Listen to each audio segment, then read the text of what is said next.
ku hari maya jelema cinta jasa ka awewe, masya Allah menang ngarayu-rayu nyana, tidak ada duanya engkau di dunia mbal. Sampai kapan dan sampai dimanapun sebelum engkau menjadi milikku akan ku kejar. Pohara jasa, tetap akan ku kejar kau walaupun bagaimana. Aku adalah seorang laki-laki pembeli, walaupun bagaimana tetap akan ku kejar.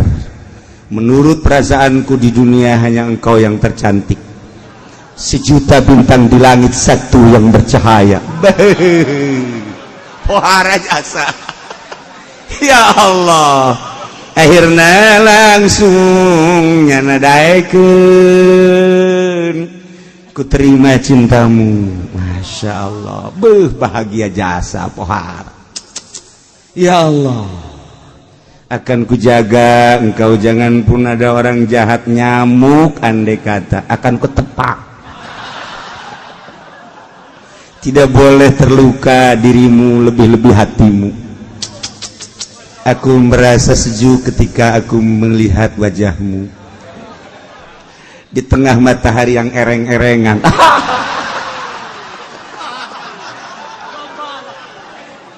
Masya Allah, karim.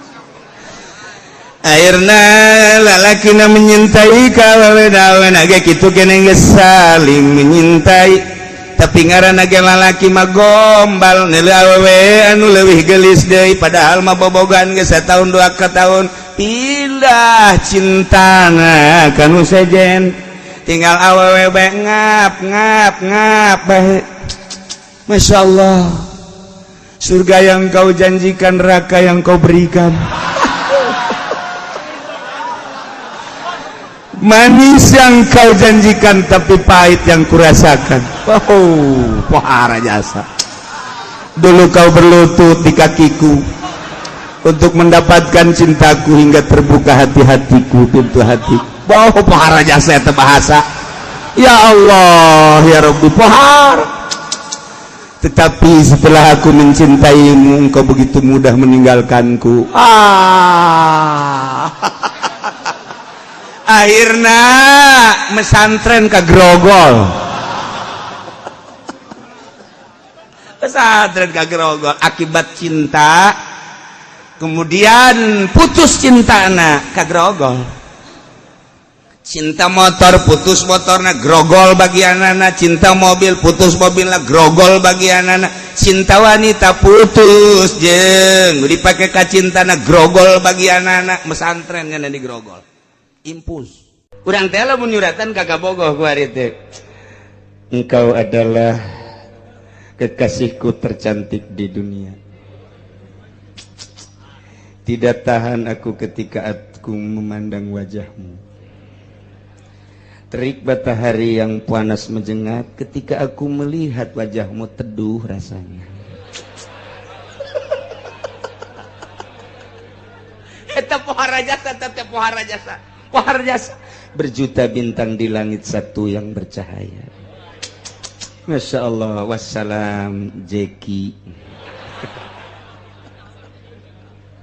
Dibaca ku itu ngaleket teh. Eta bisa teh asa jauh jeung nyana. Jauh teh jeung bebene. Urang bisa kos kitu. Ketika urang hareup-hareupan jeung bebene, wajahmu ditolol atuh. Geus lain ulah-ulah geus wajahmu geus deket mah toel. Geus toel, geus ulah wajahmu kuari mah geus. Geus bae langsung toel. Urang lagi peureum ge ditoel-toel we terus. Geus lain wayah ngomong. Lamun jauh urang ngomong. Lamun deket ba atuh geus sulit aku berbicara di hadapanmu.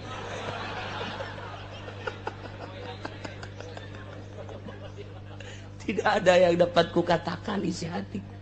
Andai kata engkau bongkar, engkau belek, ini di hatimu hanya ada bibirmu. Waduh, suara jasa panetan. Oh, terus tidak ada kata-kata yang patut diucapkan di hadapanmu kecuali hanya ragapan-ragapan. Ya keur carita, jauh mah urang bisa jeung surat, deket mah teu bisa. entah bisa orang dijauh mah dijauh santri ge kukala sok kadenge halo Sarwiti I love you coba deketkeun ta awewena tek ceuli datang ka bisa aku cinta padamu wow galedeg sing gelger moal bisa tanya ke Allah nu jauh bisa alhamdulillahirabbil alamin terjemahkeun ku hate terus ar-rahmanir rahim maliki yaumiddin terjemahkeun ku hate jauh jeung Allah masih jauh amun deket mah sia naonan cek Allah atuh aing aya di diri sia sih sia make jeung alhamdulillahan Allahu akbar atuh geus nyaho aing akbar ku sia kunaon disebut atuh kumaha atuh atuh lah disebut atuh sia aing geus aya di dinya mentak salat lagi beda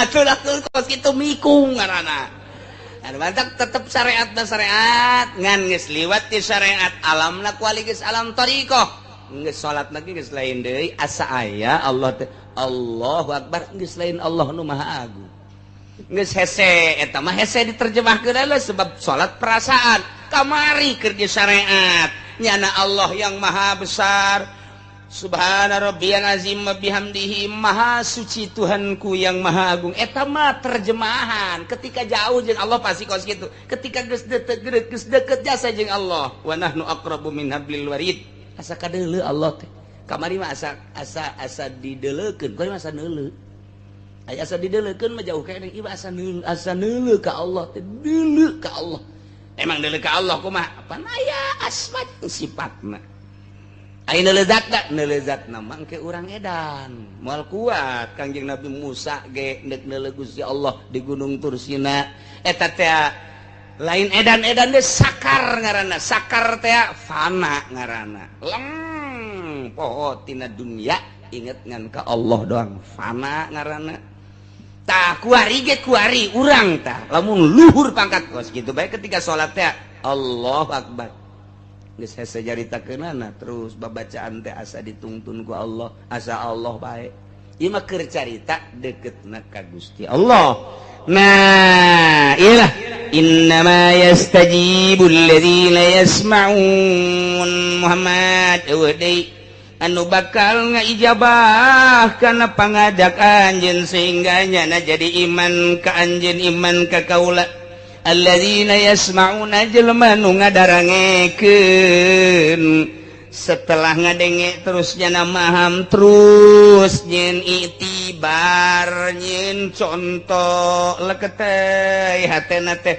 oh nu diucapkeun ku Muhammad teh bener pangeran teh Allah alladzi khalaqas samawati wal ard az-zahir wal batin terus Warrahmanur Rahimul Malikul Qudus Salamul Muminul Muhaiminul Azizul Jabbarul Mutakabbir terus teh asma-asma Allah ngaranna ta ieu Gusti Allah teh kos kitu tah